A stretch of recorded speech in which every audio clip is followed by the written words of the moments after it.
Badami episode 15. Hai, bertemu lagi bersama saya Maul Aryan di edisi Badami,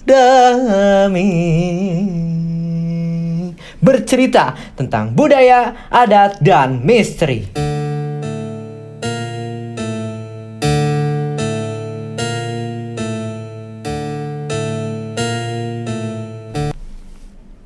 Kurang tinggi. Bajring sakung kurang tinggi.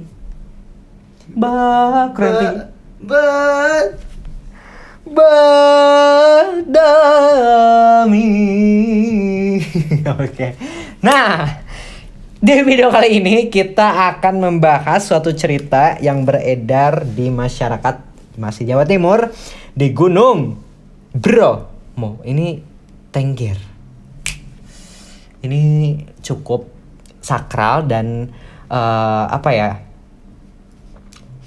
sangat beredar luas di masyarakat ya, apalagi masyarakat setempat. Jadi jujur ya, di sini mungkin aku tidak akan terlalu kayak apakah anda tahu gitu, karena aku baru tahu gitu. Jadi di edisi yang ini bener-bener banget di edisi Badami 15 ini aku bener-bener yang kayak yuk minta buat para penonton ya, para penonton boleh banget yang tahu ceritanya seperti apa, boleh tulis di kolom komen ya.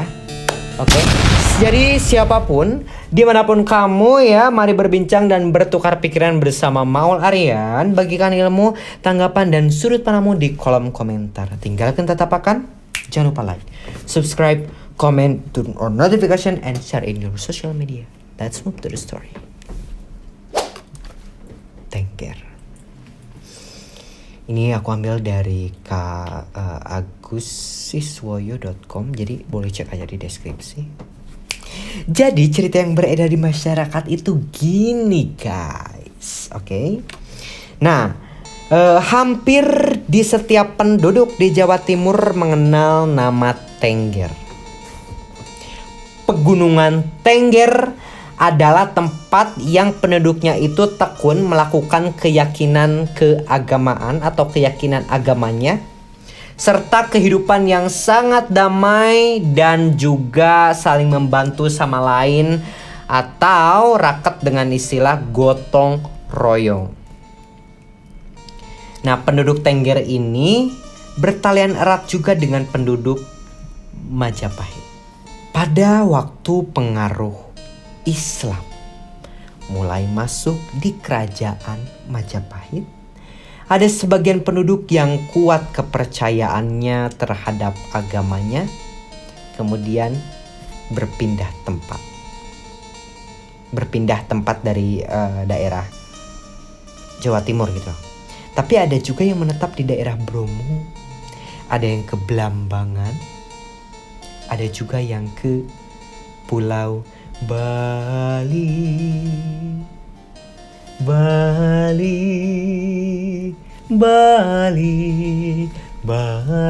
Kapan-kapan kita badami tentang Bali ya. Oke, dari sinilah cerita atau sejarah penduduk Tengger itu mulai diketahui oleh orang secara luas. Mula-mula daerah ini tertutup rapat dari pengaruh-pengaruh luar, sehingga tak ada seorang pun yang mengetahui tentang bagaimana keragaman penduduk, baik itu dari segi sosial, budaya, ekonomi, hingga spiritual dan pemerintahan. Karena itulah timbul 1001 macam dongeng dan cerita tentang asal-usul nama Tengger dan upacara kasada. Prabu Brawijaya adalah nama gelar raja-raja pada kerajaan Majapahit. Baginda Raja dianugerahi seorang putri yang bernama Rara Anteng. Alangkah gembira hati sang Prabu dan permaisurinya. Belahan hatinya yang hanya seorang ini berparas cantik tiada tanding. Tindak tanduknya selembut hiasan nama yang diberikan kepadanya. Selain cantik, baik hati, tentu hati siapa yang tidak terpana. Menjelang dewasa, Rara Anteng berhubungan dengan seorang pemuda yang bernama Jaka Seger. Bukan Jaka Tarub ya. Kalau Jaka Tarub di Badami sebelumnya. Tonton ya. Oke. Jaka Seger adalah seorang pemuda keturunan Brahmana. Tak lama atas doa restu dari kedua belah pihak orang tua keduanya, yakni Jaka Seger dan juga Rara Anteng, menjadi sepasang suami istri yang bahagia. Jaka Seger adalah seorang yang tampan serta tinggi budinya. Sedangkan Rara Anteng seorang yang berparas elok serta lembut hatinya. Kebahagiaan kedua suami istri ini mulai berkurang ketika agama Islam mempengaruhi Majapahit. Penduduk sekitarnya pun demikian. Sebagai pemeluk agama Hindu yang kuat akan keyakinannya, berpindah ke daerah timur. Setelah melalui hutan dan bukit, sampailah mereka di sebuah gunung. Gunung itu adalah gunung berapi. Gunung besar itu melindungi mereka dari segala macam mara bahaya.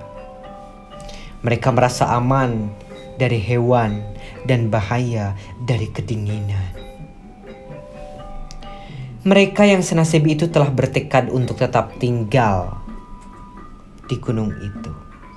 Tempat tinggal Rara Anteng dan Jaka Seger kemudian dinamai dengan Tengger. Nama Tengger berasal dari gabungan nama Rara Anteng dan Jaka Seger, jadi Tengger. Tengger.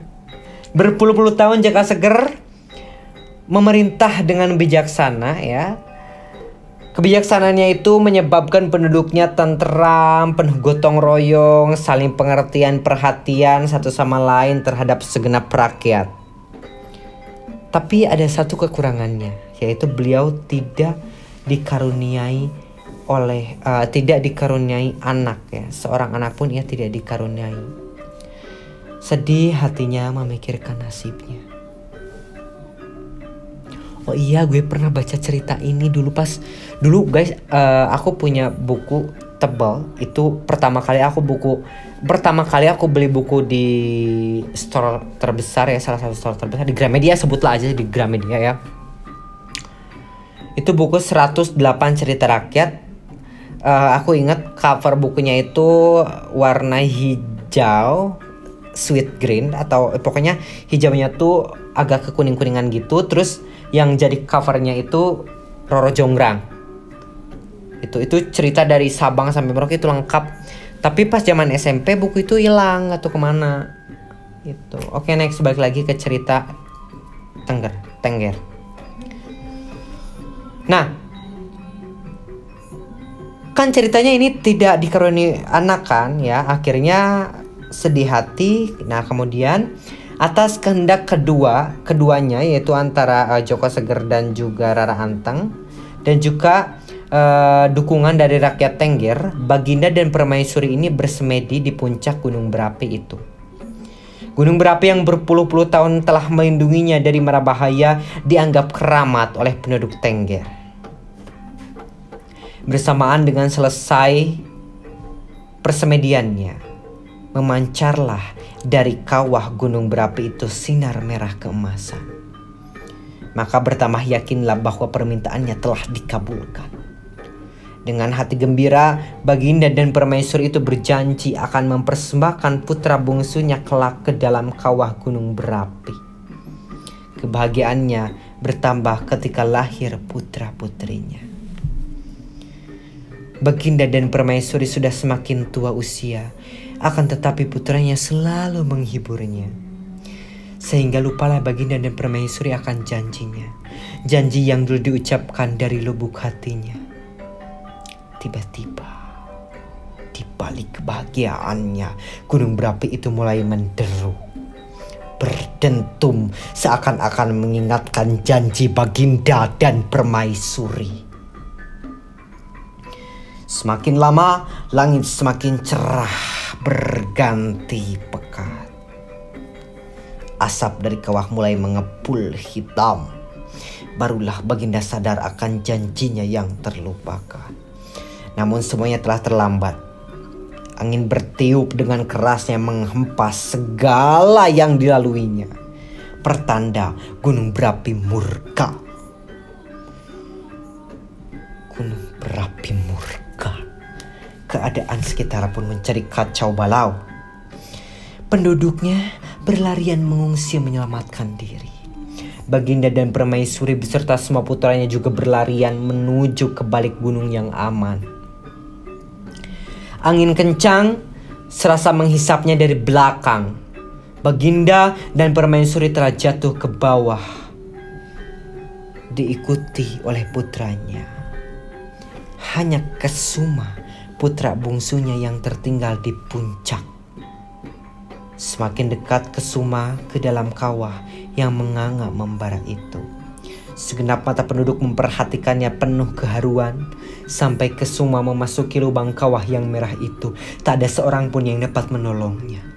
Semuanya hanya menyaksikan dengan sedih. Tiba-tiba asap mulai berkurang. Angin mulai hilang. Langit kembali cerah bening. Bulan purnama pun memancar dengan terangnya seakan-akan tidak pernah terjadi apa-apa sebelumnya. Dalam keheningan malam yang syahdu itu, melengkinglah suara gaib. Wahai ayah, ibu, serta saudara-saudaraku, aku berkorban demi keselamatan semua. Oleh karena itu, hidup rukun serta berbaktilah kepadanya.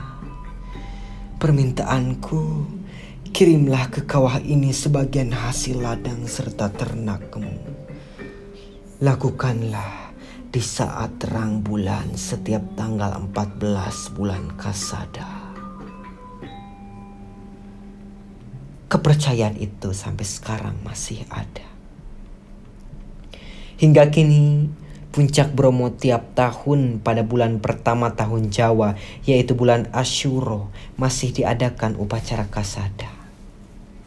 Amanat dari cerita atau asal-usul pegunungan Tengger ini adalah ya kita harus selalu menepati janji. Ya. Kita harus selalu menepati janji dan kita sebagai manusia itu beribadah kepada Tuhan, ya. Itulah cerita Tengger. Apakah sudah cukup? Cukup. Belum cukup?